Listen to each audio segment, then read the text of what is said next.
What if I told you that there was a combo that would change the way you play Slay the Spire as a defect forever? This little automaton can literally become a God of Thunder with the right card selected. When you aren't playing as a god though, Slay the Spire is a deck building game where you select a starting character and pull from their pool of cards. You then go down a path with various encounters like battles and rest sites, all leading to one of the 3 final act bosses. And after playing games similar to this for many years, I just knew that this build was going to break the game when I came across it, which it did. So, we start things off with a custom game to get the ball rolling faster. Today, we will be showcasing this build on the hardest ascension with 2 modifiers. The first is sealed deck to pick our starting 10 cards from 30 random ones. And then endless to show just how strong this build really gets. When it comes to our card selections, our deck will be going through 3 phases. I'll get to phase 2 and 3 when we get to them, but phase 1 focuses on power cards, draw cards, and energy. Basically, while in battle during this phase, we will be trying to gain as much energy as possible to be able to play more cards each turn. Getting all of our power cards in play ASAP is one of our main goals, which not only reduces our deck size, since they're one use only, but will also increase our little automaton's overall abilities. And these types of cards are really going to help us avoid diluting our deck. At the start of the game, however, we only have the base framework for our build. So we'll need to find more cards, and there are a few ways to do this. Defeating enemies is one, where we pick up our first additional card with Turbo, an energy card. And shops, where we get plenty of options, but need to buy them with gold. Here we pick up Static Discharge, a power card that adds lightning orbs, which later on will become our best source of damage. Now every once in a while, we enter an elite enemy room. These rooms pose a much bigger threat than most because the enemies inside are a lot tougher. So we'll take our first encounter with one to show you just how the strategy is coming along so far. We always start by increasing our energy to be able to play more cards each round. Next up, power cards and draw cards, because we'd like to have as much information as possible on what we can play. This particular elite enemy only wakes up after its shield breaks or after a set number of turns. This gives us a chance to set up our power cards. Against these guys, we need to make sure that we get a lot of shield each turn. These mini bosses hit hard. Later on though, we won't need as much. But for now, after about 5 minutes of shielding up and whittling this guy down with our only damage card, we finally beat it. Now beating elites not only grants us a card, but also gets us a relic. These relics don't get added to the deck, but instead act as passive items. And although this Jira isn't the best for us, there is one that when found, will change the game and bring us into phase 2. We'll get to that soon, but for now, we find bottled lightning after a few rooms from a chest. This will help us out quite a bit until we find the relic that we need to move on to the next phase. This allows us to pick a skill card that will start in our hand every battle. And although double energy seems like the best option right now, we do decide to go for skim to draw cards early on. After passing through a few more rooms, we make it to our first major challenge, the Act 1 boss. We start off slow and end up getting partially hit by the boss's main move, which on the hardest difficulty hits for a lot.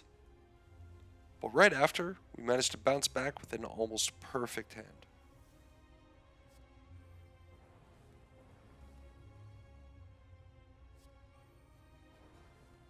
And without taking any further damage, we manage to take down this Porygon looking monster and finish Act 1. We get rewarded with Echo Form, our first legendary, which comes in real handy in future battles, and also receive a boss relic. These are only found after beating Act bosses, and we make our most controversial move yet. We choose Sneeko Eye. You see, on the surface, it seems great. Every turn we get to draw 2 more cards, but there's a trade-off of being confused. Being confused, however, changes the cost of all cards to a random number between 0 and 3, which could go either really good or really bad. We're going to need to find this relic that brings us into Phase 2 soon, or we might be in for some trouble. In this first battle alone, we've already reached the lowest HP we've had since the start of this run. But our next turn shows just how great Echo Form really is. You see, after playing it, the first card that we play each round afterwards is played twice. So being able to play double energy twice, bringing our energy up to 12, allows us to take down these 2 gold robbers before they manage to run away. And after facing a major run-threatening scare, we stabilize and pull through to the Act 2 boss.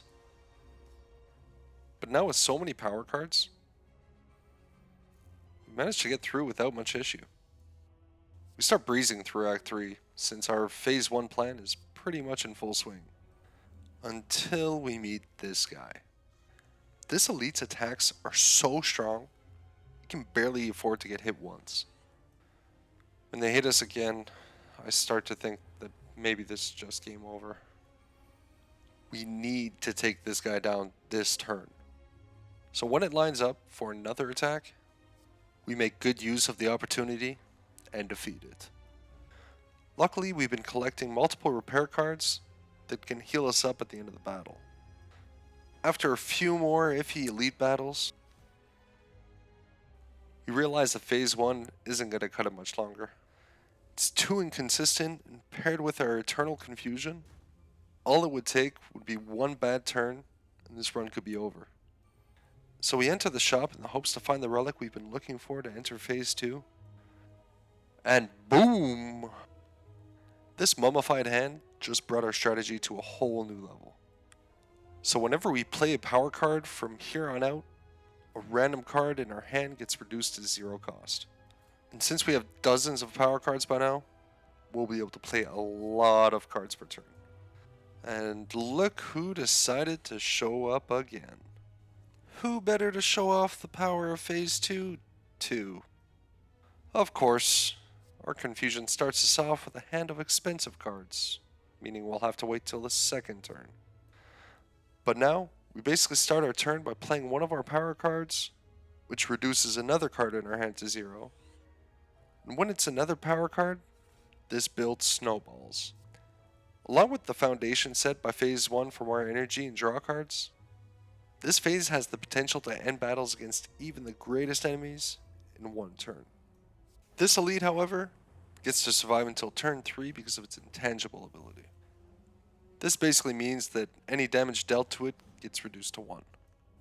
But this next turn, it doesn't get so lucky. To top off our second encounter with our nemesis, we get the gambling chip relic, which is super useful.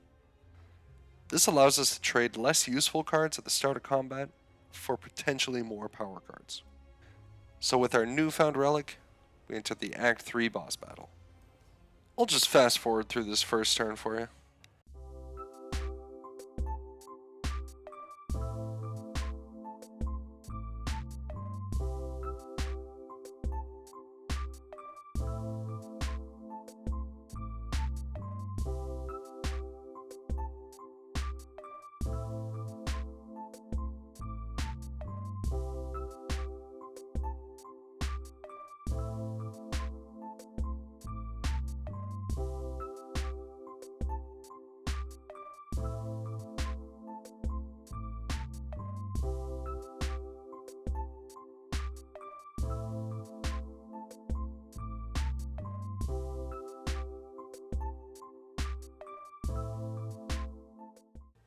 Okay, so we would have been able to defeat it in the first turn if it wasn't for the fact that this boss was a phoenix.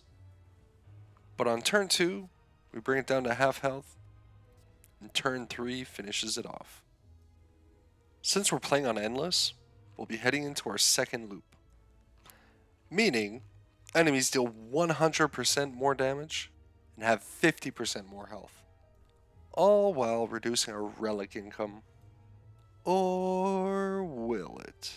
Jumping into our next loop, our first question mark room gives us a great relic. You see, when I choose a path, I usually look for the one with the most question marks. These rooms are marked as unknown, but more often than not, they tend to be more helpful with minor trade-offs. So when we find this ice cream cone from one, letting us keep our energy between rounds, we reach the peak of phase 2, even though it was quite fast. So we take down the Act 1 boss on the first turn. Then the second act boss in 2 turns. And the third, well, the third goes down in 1. However, just before getting to the third act boss, we entered phase 3. The final piece we found was a very special item. The Bottle Tornado. With this, we get to choose a power card that becomes innate. This basically means that it gets drawn in the starting hand. And the power card we chose was Heat Sinks. This power card draws us an extra card every time that we play a new power card after it. Paired with the multiple storms that we've gathered, first turn victories are much more common.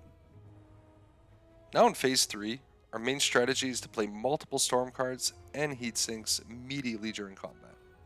We will also be trying to tighten up the deck by removing previous phase cards from our sites. We can do this now after finding the relic Peace Pipe. So after beating 11 more act bosses,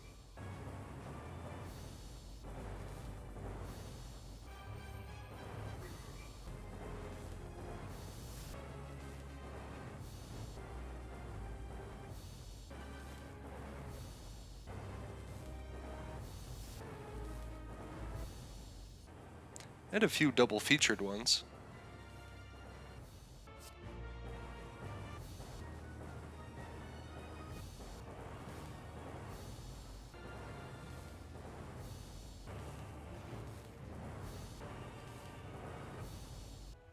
nothing seems to be posing any challenge to us anymore. So I decide to declare this build truly unstoppable. I still have this game file running, so if you're interested in a part 2, make sure to let me know in the comments down below. And if not, YouTube thinks you'd like this video of mine, so why not check that out instead?